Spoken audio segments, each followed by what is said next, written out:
Welcome to episode 61 of Fit Strong Women Over 50.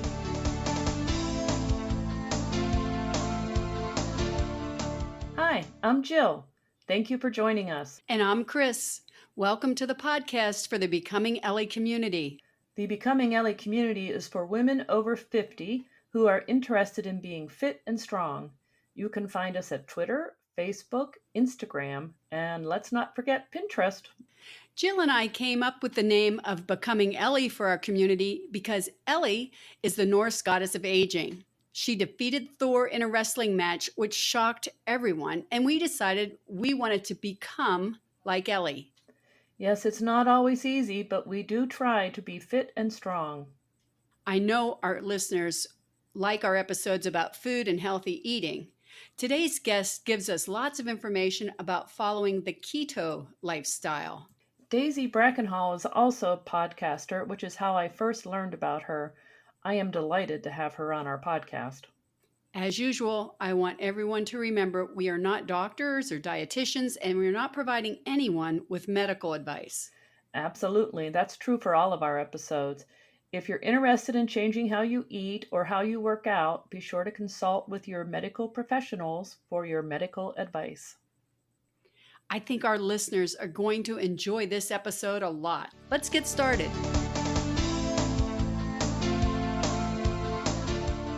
Today's guest is Daisy Brackenhall, host of the Keto Woman podcast. She also co-hosts Monday Mindset, a podcast with her friend and psychologist Terri Lance, who works at the Fasting Method. Daisy has lost half her body weight with weight loss surgery and low carb eating, and has since maintained a healthy weight with keto. It has also helped her to reduce her depression and migraines. Daisy is a Brit who has been living in France for many years. She created and runs the Kick Arse Keto Bitches Facebook group. It's a private group that functions as a safe place to find and offer support for women to one another, and has almost 3,000 members from around the world. Thank you, Daisy, for joining us here today. Well, thank you so much for asking me. It's a great pleasure to be here. Well, we're delighted to have you. Good to meet you. Good to meet you, too. Perhaps before we jump into the whole keto lifestyle, you could tell us a bit about your own weight loss journey. And I have to say that losing half of your body weight is amazing. Well, yes, it was hard work. I say it's a different story to a lot of people. It's the same story as some people. I've struggled with my weight for most of my life, really, certainly since I hit double digits. So around about 10, 11, 12. I can't remember exactly when the weight started adding up, but it certainly did around about then. There were a few traumatic events in my life during 1 or 2 years, and I think that probably contributed to it, as well as maybe genetic things. Who knows why these things happen? But I gradually just started gaining weight, went on my first diet aged, I think, 14 or 15. It was the Herbalife Diet, which is like Slim Fast. Your listeners might have heard of it. Dreadful thing, really. Yes, so that was my first diet, and then my weight basically just went up and down over the years. Yeah, I did various things like everyone else, Weight Watchers and this diet and that diet, the egg diet, the pineapple diet, which I managed to get around because I hate fruit. I've always hated fruit. Really? So I did this thing I decided I could get around it by using pineapple juice and just holding my nose and chucking it down. I mean, Oh my. Outrageous. Yeah. Well, especially if you don't like it. Exactly. That you do lose weight if you only eat things you hate. That's right. So, desperate to lose weight, did all the things. And every time I regained weight, of course, I regained a bit extra. So my weight just steadily went up and up and up until I got to 134 kilos. Now, I meant to look that up before we started. I think it's around about 300 pounds. And my mother said to me one day, "Have you thought of weight loss surgery?" And I hadn't thought of it, and I didn't think I'd be able to access that. And so I went to my doctor here in France, and he sent me off to a specialist, and he said that I was. So I went down that track. And that was a bit of a torturous track as well. I had the ban to start with, which was an absolute nightmare. I think they've pretty well outlawed it now, which is a good thing, because it's not a good weight loss surgery at all. I did lose a fair amount of weight. I also got pretty ill in the process and ended up having that removed. Now that's a band that they put around your stomach? They do, yes. They put it round the top of the stomach, so you're left with a sort of egg-size stomach. Like an egg size? Yes. Wow. Yes. Oh. And then food does go through, but it's a very narrow opening, and you can have it adjusted. So they inject saline in or take it out to allow the food to flow more freely or less freely through it. That does sound like torture. It is, and there are just so many problems with it, and I had them all. I mean, I just ended up having about another 5 or 6 successive surgeries, I think. Oh. I won't bore you with the details of that, but, ended up, I spent 6 months sleeping upright because I would regurgitate this frothy brown liquid. I mean, it was just... It was awful. So I had that removed, and the surgeon at the time wanted to replace it immediately with a gastric sleeve. And I said no. I'd lost faith in him. He refused to accept any responsibility for things going wrong. It was all, of course, my fault. Right. And I think as women, we're all very used to that, being told that the reason we can't lose weight is our fault. Of course, it's our fault, and we internalize that, don't we? And so I was determined to go it alone. And I did for a while. I did okay. I stumbled across the Dukan diet and did reasonably well on that. But then ended up regaining it all, as I always do. And not all of it, but went pretty close to where I was before, and ended up going back to the surgeon and having weight loss surgery. And that was actually very successful for me. And I lost all my weight. Following that, I got suspicious very early on of the diet plan they gave me. They had me eating about 6 times a day, and lots of things that I didn't know that much about nutrition at the time, other than the typical calorie counting. But I thought, it can't be right to be eating these things like crackers. Right. That they weren't satisfying me. Yeah. So I was still feeling hungry, despite the fact that I'd had 75% of my stomach removed. So the whole point of a restrictive surgery like that is that your appetite almost goes away completely. But I was eating these tiny amounts, but I was still hungry, and I was eating often. And so I started developing what I thought was a more sensible plan. I guess partially thinking back to the Dukan diet, which had worked to a certain extent for me. And I remembered also Atkins that I tried. And I just formulated my own plan, which was just to keep food really simple, as much as I could, to eat whole and recognizable foods.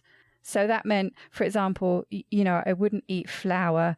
I could eat things like, lentils and things like that. So if it was recognizable, if you could harvest it in the form that you were about to eat or cook with.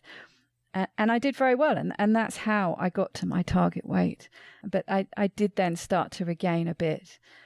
And that was when I found keto. A friend of mine suggested it. We were actually having an argument in one of the weight loss surgery forums. And I was spouting all this stuff about good carbs. There are good carbs and bad carbs. And I was going off on this great big speech. And she pulled me up and she said, hold on a minute. Okay, there's some difference. But basically, your body doesn't know the difference between sugar and bread. Even if it's whole wheat bread, it doesn't know the difference. It's still going to react the same way. But, don't take my word for it. Uh-huh. Here are some links. Go and do some research yourself. So perfect way to deal with me, basically. A good way to learn about nutrition when you haven't had That's the right. background. I don't know. I also lost some weight, and I find that trying to keep the weight off is a big challenge. There's not a lot of support for keeping the weight off. I was just wondering if maybe you can tell us how you maintained your weight loss with the keto. I think it's with keto, right? Yeah, I was going to say that's how, really. I mean, I still fluctuate. I have to say, as the effects of the surgery wear off, which they do over time for most people, there's the odd exception. So that restrictive quality wears off and I can eat normal amount again now. Maybe not as much as I used to be able to eat, but then I used to be able to eat vast quantities, much more than would be a normal amount. How long has it been that you've kept the weight off? Oh, let's see. I've been keto now for about 4 years. Okay. And that's when I started keto, was when I started to have some regain. Okay. And so, yeah, this friend of mine started talking about keto, and she sent me to the Two Keto Dudes Facebook group. And that's when I really started getting involved in it. And so that's how I lost that regain and have basically maintained that with some ups and downs. I'm a bit up at the moment, but if it hadn't been for keto, I think I probably would have been back close to where I started. Okay. So that's my maintenance, a reasonable fluctuation, because I still have problems about, around certain foods. Even though they're keto, I still have some overeating tendencies and, sure, with certain kinds of food and some food addiction issues. Perhaps this would be a good time to say, what exactly is keto and what makes up a keto diet? Start that by saying it depends. I always start with it depends. But no, I mean, basically, keto is just a way of eating that changes your body's fuel source from sugar to fat. So instead of depending on sugar, on glucose, you start drawing on your fat reserves and you go into this state called ketosis. So basically, all keto is getting your body into ketosis. Okay. And it started in a very therapeutic form, and it's now moved into, obviously there are still people who use it for therapeutic reasons, but it's just moved into this way of eating, which is why when I sort of say it depends, and it depends what you're doing keto for and how you want to approach it, how it's going to fit into your lifestyle. But to make it really simple, and it is really simple, it's just about dropping the carbs down to a level where your body goes into ketosis. And for most people, that's going to be around about 20 grams or fewer. And if you really want to make sure, you make those total carbs and not net carbs. So that's the focus, really, is just reducing the carbs. And people talk about, getting your macros right and how much protein, how much fat. But actually, if you just drop the carbs, you focus on fatty proteins and whole foods, really everything's going to fall into place from there. I was going to ask you if you track your macros, but it sounds like you don't. You just drop them.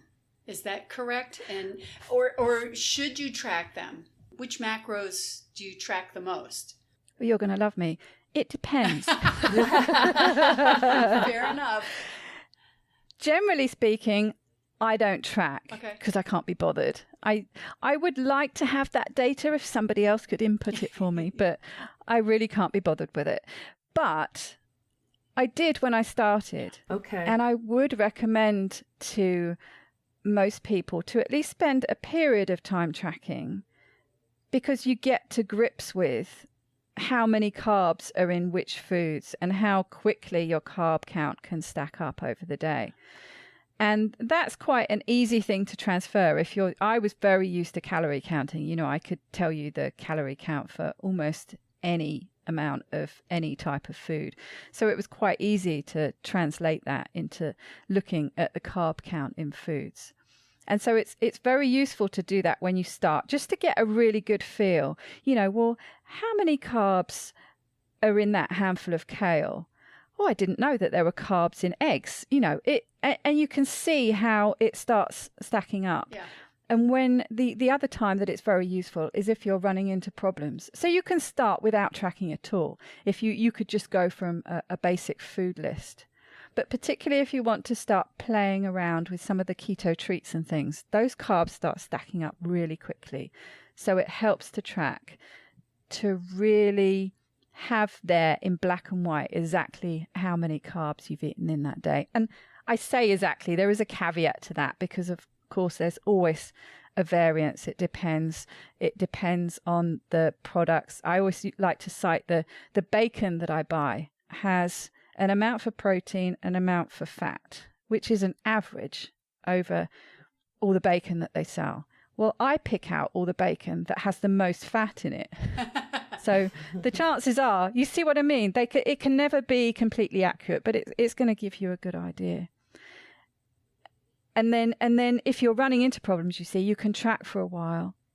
And I've done that too. And so you can get a really good picture of what's going on. From that perspective, obviously there are different things to look at as well. I like to ask people to track other things, keep a journal of all the other things going on. You know, what's your sleep like? What's your mood like? You know, what kind of exercise do you do, if any? How much do you move during the day? What's your social life like? What are your social interactions like? All these things, what are your stress levels like? All these things can play a huge, huge part. It's not just about what you eat. And even when you're looking at what you eat, maybe think about how that food makes you feel. You know, is it delicious? Is it too delicious? Do you find it a bit addictive? Maybe that's something you need to avoid. And if you're tracking, you can look, well, I was getting headaches on these days. Maybe that food is a problem. And all these things, it's all about self-experimentation, I think, and finding a way to mold your own keto. So you can start with these basic principles, but then as you go, I'm all about making keto work for you rather than trying to make yourself fit some kind of version of keto. A bit like me, you know, when I was talking about trying to make myself do that stupid pineapple diet. I just, you know, I want people to get as far away from that as possible and to get the basic principles of keto, but make it work for them, make it fit into their lifestyle rather than the other way around. Right.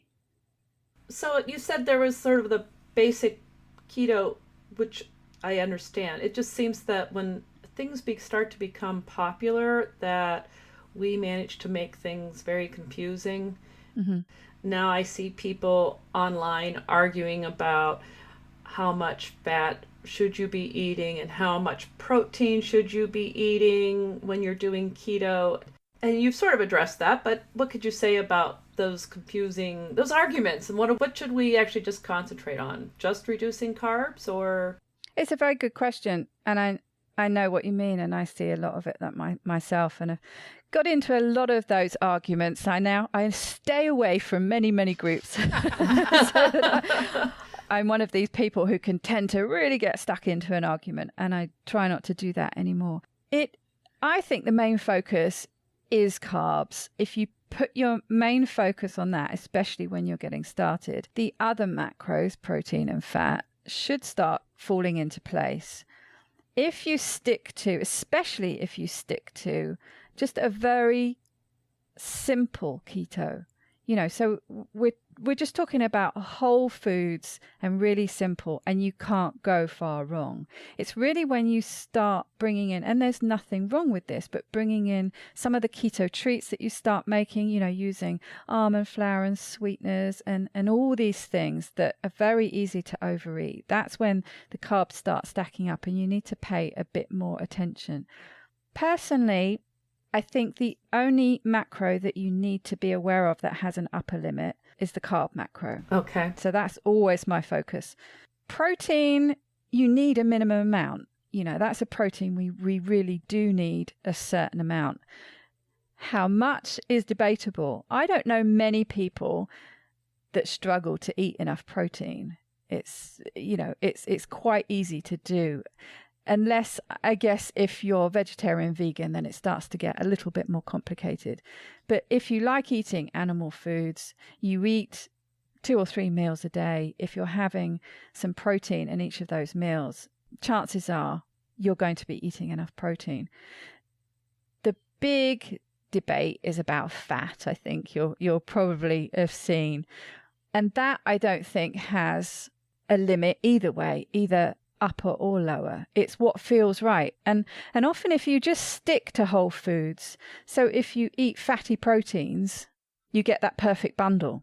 You know, you get the right sort of amount of fat with your protein. And then to add to make things tasty. What do I have for breakfast every morning? I have bacon and eggs scrambled in some butter. Delicious. Yeah. I don't overdose on the fat, but I don't skimp on it either. When you're starting, I think if you just stick to those basics, fatty proteins, leafy greens, mostly above ground vegetables, a few nuts and seeds, some dairy, you can't go far wrong. It's when you start playing around and refining things a bit more with the keto treats that it can get a bit more complicated. Right. But I don't like to focus on, I certainly don't think you need to eat a certain amount of fat. You know, so you haven't got this fat target that you have to hit every day. You know, I've seen people commenting, okay, so I've maxed out on my carbs. I've had the protein I need for the day. I've got another 50 grams of fat to eat. How do I do that? Well, you don't need to, is the answer. So you just package it up normally. That's one of the disadvantages, I think, if you track macros and you look at macros in that way. I see tracking as recording what I've eaten and yes, keeping an eye on carbs to make sure I'm not going over. But I see tracking it just as a way of keeping a record rather than having to eat to the tracking, having to eat to the macros that I've set out for myself each day. Do you see what I mean? Yeah, oh yeah. I think that's when people start getting a bit confused. You know, how am I going to hit these macros that I've set out for myself every day? And I don't think that you need to. I wonder if that comes from our history of tracking calories and saying, I get 1,500 calories a day, and at the end of the day, I'm only at 1,200. So, hey, I can go eat whatever I want. That's 300 calories. And absolutely. So I wonder if the tracking macros just sort of results from that whole mentality. Yes, and I think that balancing act, and you reminded me when you said that, that's exactly what the limit I was on, 1,500 calories a day. And I managed to work it by tweaking here and there so that I could have my Magnum ice cream every day. You can find ways of manipulating things, and you just get further and further away from those real whole foods on your plate. And you just become much more and more disassociated from the food. And you need to have it the other way around, really. Now, I would say that there are tweaks that you might need to do down the line. You know, if you've had extensive stools, you're finding it hard to lose weight. Some people find that they do need to drop the fat down to a certain level. Some people find that they need to restrict calories to a certain level. You know, I do think we have a metabolic advantage on keto, that we can eat more calories than we could before on high carb and not gain weight. And I think a lot of people find that. I don't find having a conversation around calorie counting very helpful. But some people, I've seen people say, I cannot lose weight unless I keep to 1,500 or below. So who am I to tell them they're wrong? That's their experience, and right. You know, and that's valid. I was wondering if there's a difference between low carb and keto. I think you mentioned 20 grams of carbohydrates, and I've heard of diets where you just avoid the starchy vegetables and the grains and sugar. Yes, it's really just a question of your carb count. And again, it depends. It depends on your metabolism, what your carb threshold is to maintain a level of ketosis. So I see. You know, yours might be 20 net, mine might be 20 total. Somebody else's might be able to eat 50 grams and stay in ketosis. So there's this generalized level that you'll hear everywhere of 20 grams, just because most people who eat to that level, especially if you're saying total, will fall into that category. So it's a very general term. For folks that haven't done keto before, can you explain the difference between net and total? Yeah, sure. Good question. So total is all the carbs that are in that food. So it's everything that's in there. It's the starch, it's the fiber, it's the sugar. And also that's usually included, yes, it is included in total carbs, are sugar alcohols, which obviously becomes relevant when you're looking at keto products. And it depends where you are in the world as to what's written on the labels. I believe in the States, you have total carbs, right? And then underneath that is listed the fiber count, yes, and the sugar count. Correct. And the sugar alcohols count. yes. Actually, in the EU, we're already given the net carbs. Now, the net carbs are when you take the total carbs and you take away from that fiber and the sugar alcohols, and what you're left with is net. And so we're given over here, we're already given it net. So if we want to find total, we have to go back the other way from you guys. Oh, you don't get both. Okay, I see. All right, I didn't realize that. But the Thanks for explaining You're that. welcome. Yeah. The danger is more, I think, with keto products than it is with whole foods, although people do struggle with whole foods. So some people will have a mix. Some things they'll count total, some things they'll count net. So if they're having a basic whole foods meal, like steak and broccoli, they'll net the carbs from that, because the impact of the fiber in broccoli for a lot of people has no effect. So it's perfectly fine to net that from a carb count. If you're looking at a keto product, they often add fiber in, and there are often lots of sugar alcohols in there as well. And your body doesn't process them in quite the same way, and often doesn't react in the same way. So it's much more dangerous to treat that as net, and it's much safer to go total on things like that. And people will often include treats that you make at home using things like almond flour and products like that, because they're just a bit more tricky when it comes to processing and the impact it has on your body, especially if you're talking about weight loss. What are some of the health benefits besides weight loss that eating this way might give you? I always think of keto as an anti-inflammatory diet. So anything really that is impacted by inflammation. So all sorts of things, the obvious things like, inflammation in your joints, but inflammation with things like that can impact migraines, that can impact depression and other mood disorders. So anything that is a problem with inflammation in your body, especially when you're talking about some of the autoimmune disorders, it really seems to help with that.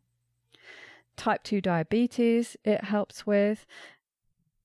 There's a lot of work that's going on about treating things like Alzheimer's, all sorts of things. I get a bit worried when somebody tells me about a problem they have, because my normal response is, well, keto could really help you with that. But anything really that is impacted by your metabolism, impacted by a problem with blood sugar, blood pressure, it helps with, all these things, because it regulates your blood sugar, because it brings your insulin down. Anything that is impacted by that, which is so many things, right, it's going to help with that. Okay. Now, our podcast is for women over 50, and I'm wondering, is there anything about the keto diet that might be especially beneficial for women over 50 or challenging for them? I think both. I've heard a lot of people talk about having found relief with menopausal symptoms with keto, but not everybody, unfortunately. I've heard a lot of people talk about, and I can put myself in that camp too, that it gets harder to lose weight even on keto, even with the benefits of it, it becomes a lot more difficult the older you get, the closer you get to menopause and coming out the other side. It seems to get more and more difficult to lose weight. That is something I hear very commonly. Keto certainly helps, but it's sadly, it's no magic wand. I really wish it was. But certainly 4 years ago when I started keto, I found it very, very easy to lose weight compared to where I am now, where I'm finding it a lot harder. Lots of things have changed. I've found, that my appetite's changing a lot. I'm wanting to eat more and more often.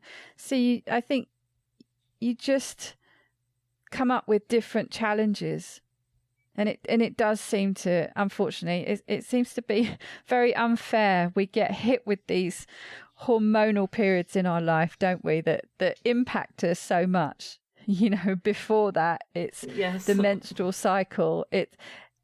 Everything is set up against us, I think, from that perspective. Men seem to have it so much easier. It always seems like the grass is greener somewhere else, right? Yes, that's right? very true. But there are all sorts of tweaks you can do. I've seen a lot of people having great success with carnivore. I've seen people having great success with Keto AF. I don't know if you I don't know that. Well, when we were talking earlier about the macros, and I said there wasn't really a fat target that you had to meet. Well, when you're Keto AF, it stands for keto animal foods. There's always there's a little play on the AF there as well. Yeah, I wasn't thinking animal foods. And I wondered where you were going with that. Yeah, that's intentional. Amber O'Hearn, the woman who coined the phrase, there was a definite joke there. But it's basically carnivore, but it has a 2-to-1 fat to protein ratio. Oh. And I interviewed, she was actually my 100th guest, very special, April Eiley, who tried everything to lose weight, did all the things that people told her to. She cut calories, she cut fat, she tried this macro version, that macro version. Nothing worked. The blame was always put on her until someone mentioned Keto AF, and she tried that. And all of a sudden, everything fell into place.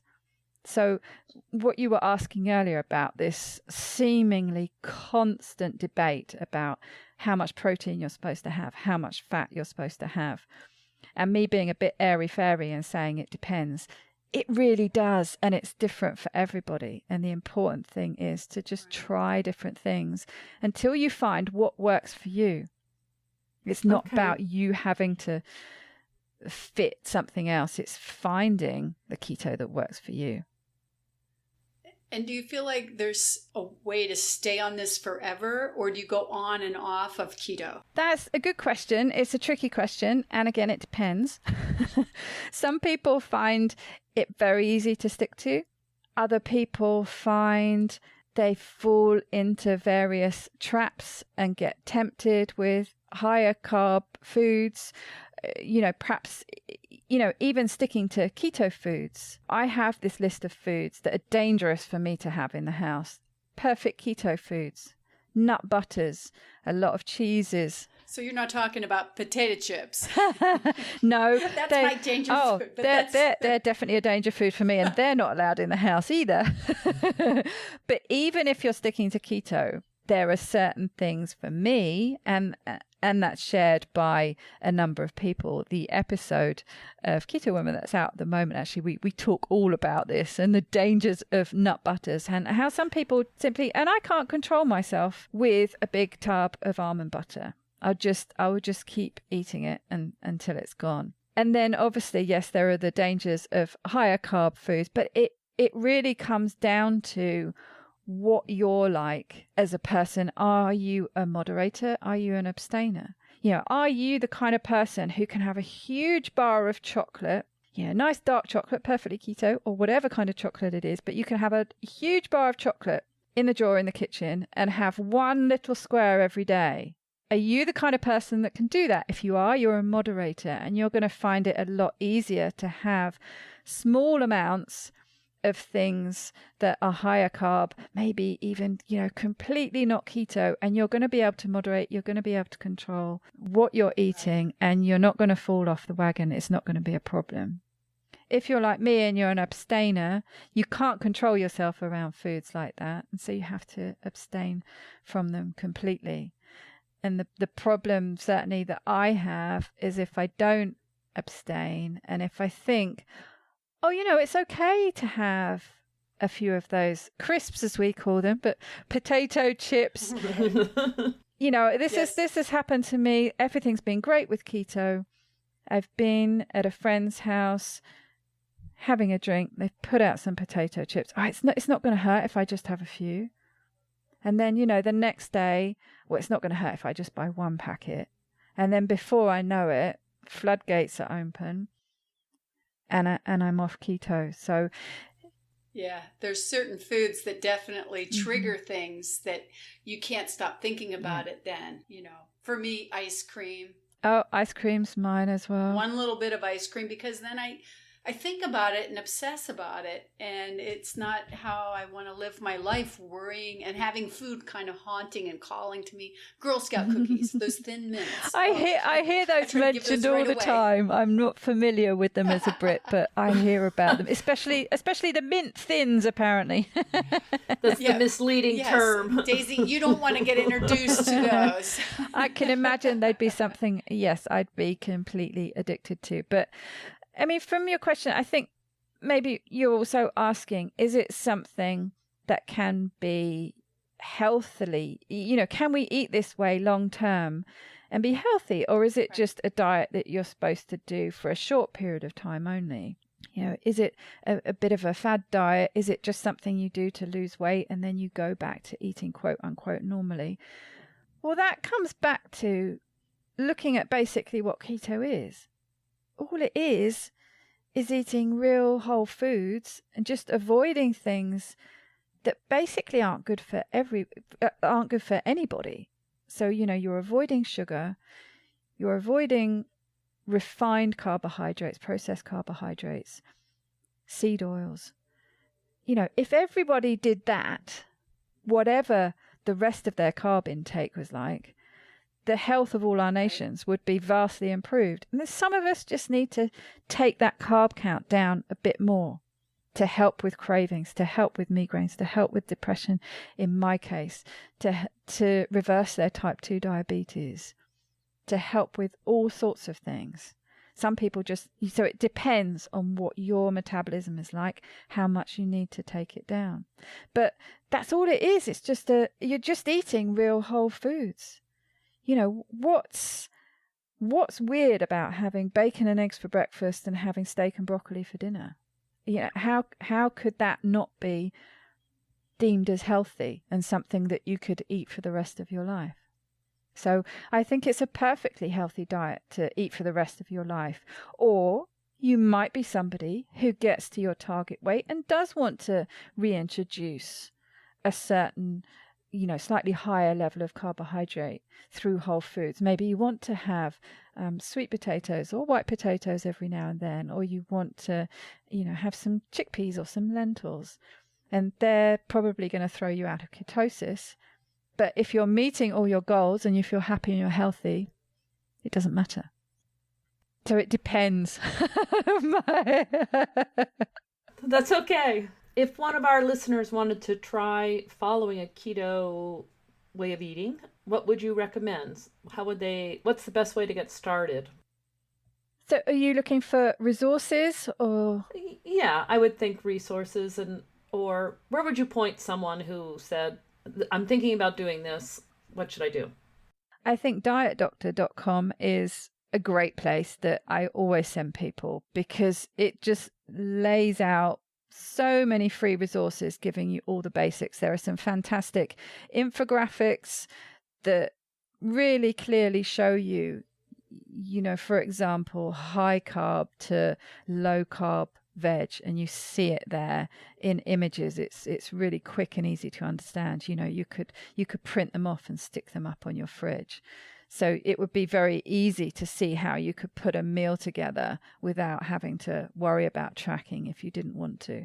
They have, I believe, a 2-week meal plan that you can follow. So you don't even have to come up with any recipes or anything. You just sign up for it and they send you meal plans and recipes and what to do every day. So I think that's a really good starting point. Okay. And then find a community that you can chat to other people, because it's really difficult trying to figure things out on your own. And I think a lot of people just benefit from hearing other people's stories.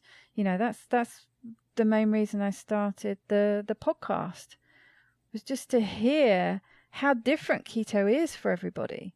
And there's bound to be a story there that's going to resonate with you. Like I mentioned, April Eiley's episode. Well, there are numerous people who listen to that and who message me to say, I'd never heard of this, and I'm going to try that, and it's working really well for me.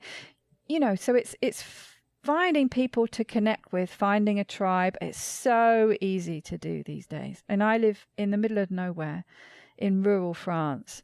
I don't have a local physical community, but I found all these communities online. I've created my own. If you can't find one that works for you, create your own. But there are so many out there. You get on Facebook, put in keto groups, and there are going to be loads and loads. Just find a group of people that you get on with, that you can find support and comradeship with.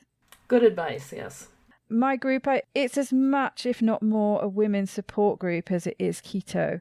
And there are all sorts of women in there giving, all sorts of advice, but basically just giving support. Right.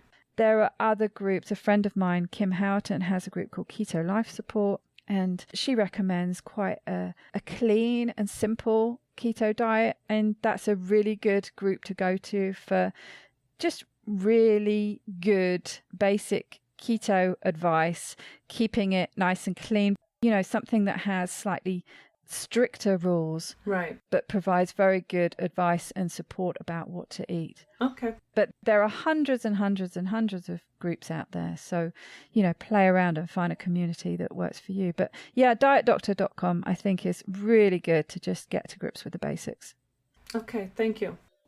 On our podcast earlier, we talked about intermittent fasting with someone, and we learned that many people work out or run in a fasted state, and they seem to do well. What about working out or doing endurance sports while eating with low carbs, while following keto? There's always lots of talk about making sure you have plenty of glucose for your fitness activities, and I just wondered how that works. I think endurance sports in particular do very well on keto.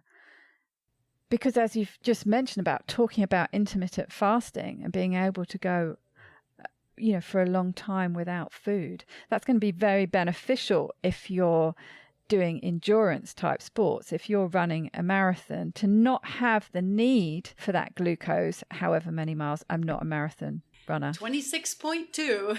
Right. Yeah. Oh, yes. But how often do you need to inhale one of those glucose gel packs? Often. Exactly. I know people who are keto who've run marathons in a fasted state. I mean, that just kind of blows your mind when you hear, like you say, that you... And they burn fat through the whole marathon? The big problem is if your prime fuel source is glucose and that's what you rely on, you can't store very much in your body. So when it comes to endurance, you're not going to make that Right. 26.2 miles without taking some more on board. But if you've adapted your body to run on fat, even if you're very lean, you have more than adequate fat stores to get you through that marathon. So that, that's the difference. So that's where it does work really well for endurance. You've got to go through a pretty tough process to adapt. And I've spoken to a number of athletes who say that, that transition period's a bit grueling because you've got to accept that your performance is going to go down a bit before it goes back up. Right. And how many weeks do you think it takes to become fat adapted as an endurance athlete? Do you know? I think it varies a lot. I would say probably an average is going to be at least 6 weeks, probably more like a few months. Okay. It really does seem to depend, my well-worn phrase, but it does seem to depend. And it also depends what your diet was like before you started, of course. Oh, that makes sense. If you were coming from a low or moderate carb diet and switching to keto, well, it's not that much of a leap. But if you're coming from a much higher carb diet and switching to keto, that transition is going to take a bit longer. So it does seem to depend. I've interviewed someone who was really into CrossFit and it took her 3 or 4 months. I've spoken to a marathon runner who was, it was a bit quicker. So, but it's not going to be a week or 2. Okay. That's for sure. It's probably going to be 2 or 3 months. There's a bit more debate about the higher intensity type exercise, when you're talking about a sprint rather than a marathon.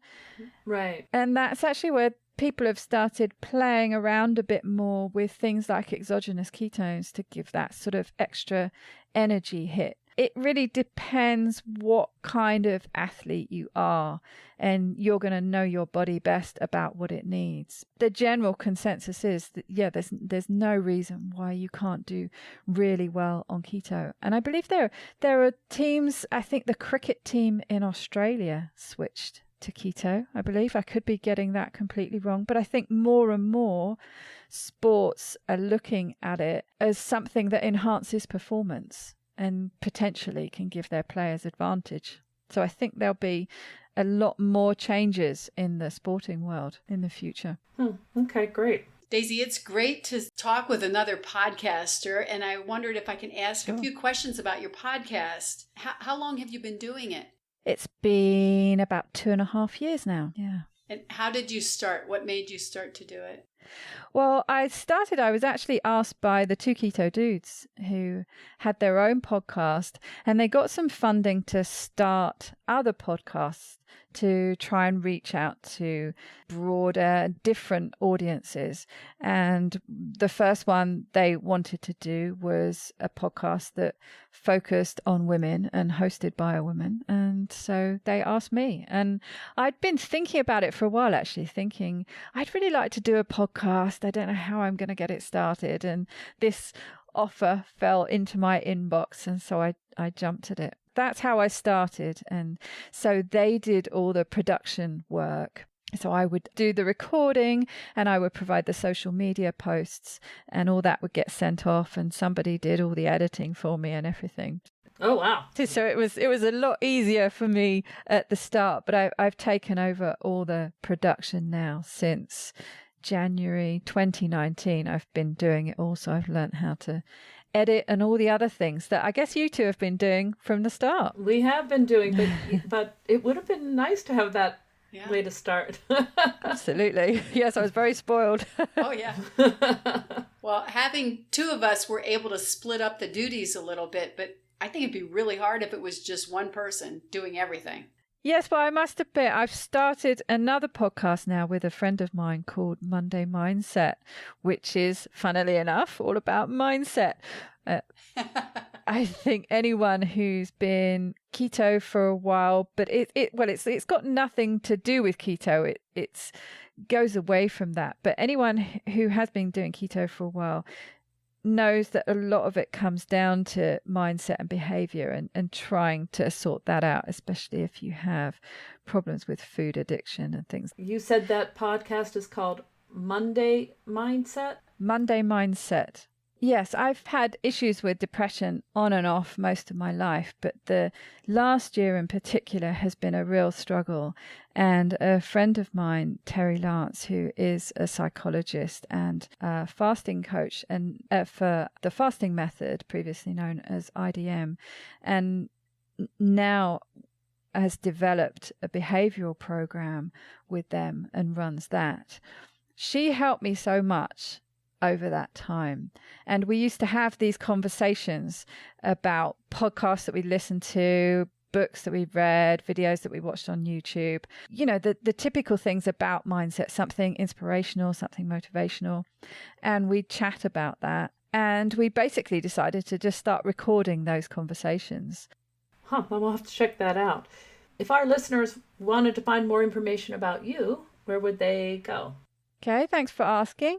The podcasts, Keto Woman podcast, the easiest place is just to go to the website, which is ketowomanpodcast.com.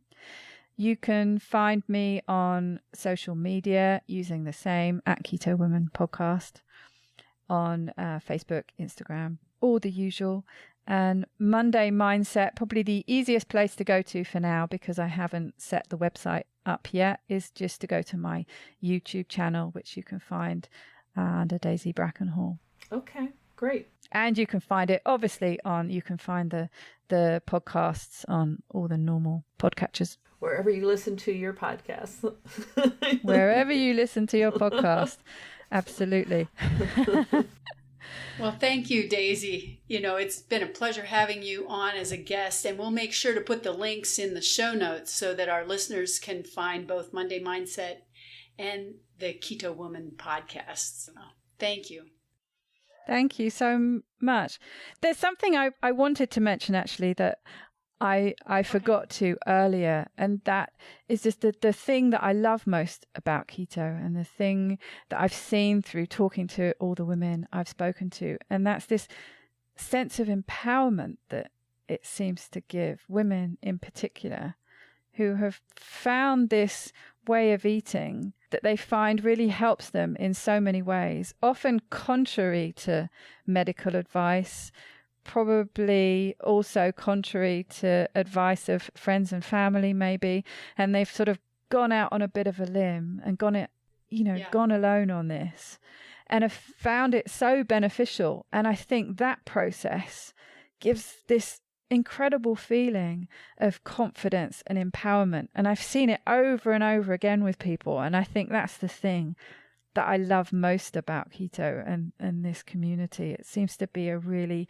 supportive and uplifting community that has this ripple effect that goes out into all sorts of things, people starting new careers, new relationships, all sorts of things that all started with this change in the way they ate. So keto for me is so much more than a diet. You hear this, don't you? Keto is a lifestyle, not a diet.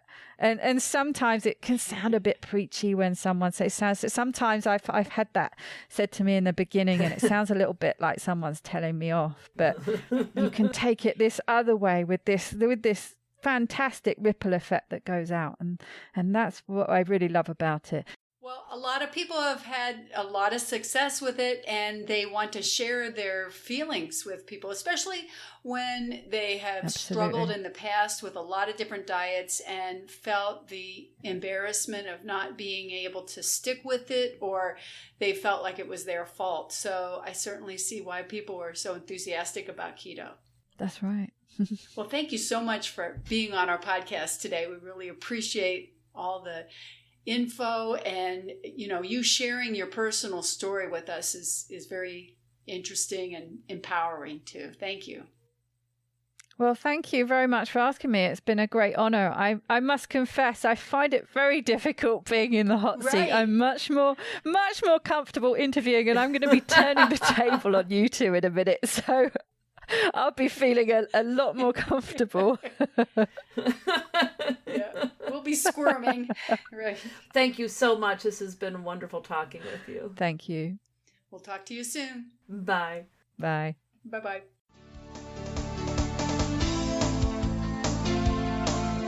Wow. Daisy gave us a lot of information about living the keto lifestyle. I thought her comments about moderating and abstaining were particularly interesting. Oh, yeah. I definitely get that, because there are some things that I can have in my house and just eat on a regular basis and not go crazy. And there are other things, like I know you said about the ice cream, and I would be right up there with ice cream with you. It's just better to not have it in the house, because it calls to me at all hours. I do try to limit my carbs, but I'm like Daisy in that I don't really track them.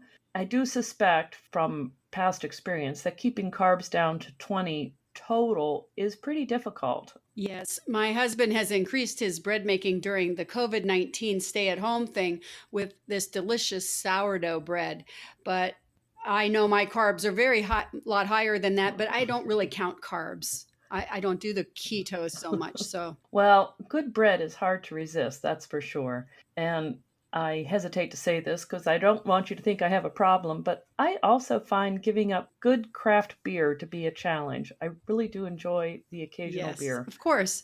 Well, I really have found in my weight loss journey and my maintenance journey, if I deprive myself of one particular thing, I end up really craving it. So for me, it's better to just buy a little bit of something, not bring a big bit into the house.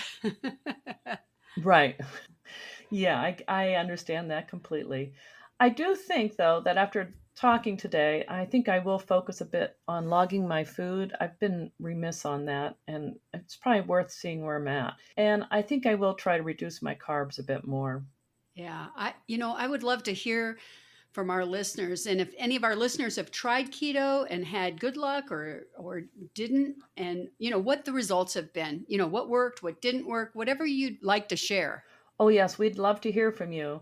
You can leave a message on our Becoming Ellie website or Facebook page. Just a reminder, Ellie is spelled ELLI if you're trying to find us.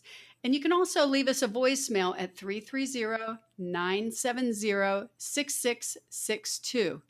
Oh, and if you track us down on Facebook, consider joining our private group. We'd love to have you join us, that's for sure. See you for the next episode of the Fit Strong Women Over 50. Until then, stay healthy. Bye. Bye-bye.